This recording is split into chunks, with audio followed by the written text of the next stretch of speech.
You know, when it comes to American history, there are a lot of stories. Just take a look at the size of this book.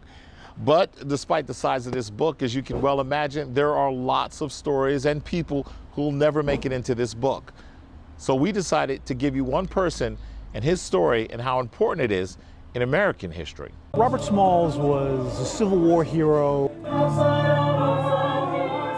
a Reconstruction politician. He was the first African American to command a United States naval vessel. He wrote the legislation to create the first free, compulsory, statewide public school system here in South Carolina, but it was the first in America. So in some ways, he's the father of the public schools. In a very humble way, you know, there's a huge aspect of my identity that is wrapped up in being a descendant of Robert Smalls. He was called Grandpa in our family, and so I heard about him, and I could not be more proud to be connected to him and his legacy.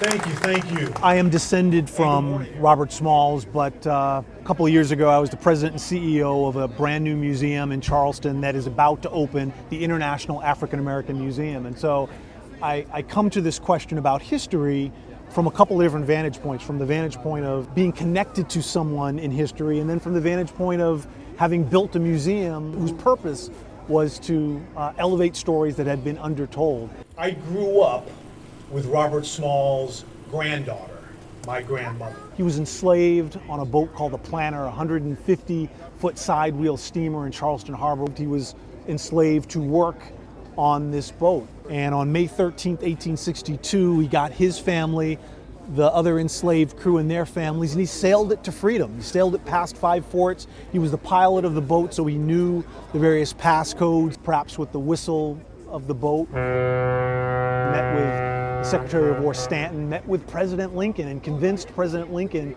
to allow formerly enslaved black men into the United States Army. Historians suggest that that effort added an extra couple of 100,000, 200,000 men, which materially impacted the United States prevail in the Civil War. And after the war, he got a reward for delivering the Planter to the United States government. And with that reward, among the things that he bought was that actual house. And it's really kind of poetic in my view. I mean, he had been enslaved in this house, and he comes back and he buys it. The story's about effectively canceling, you know, certain aspects of our history.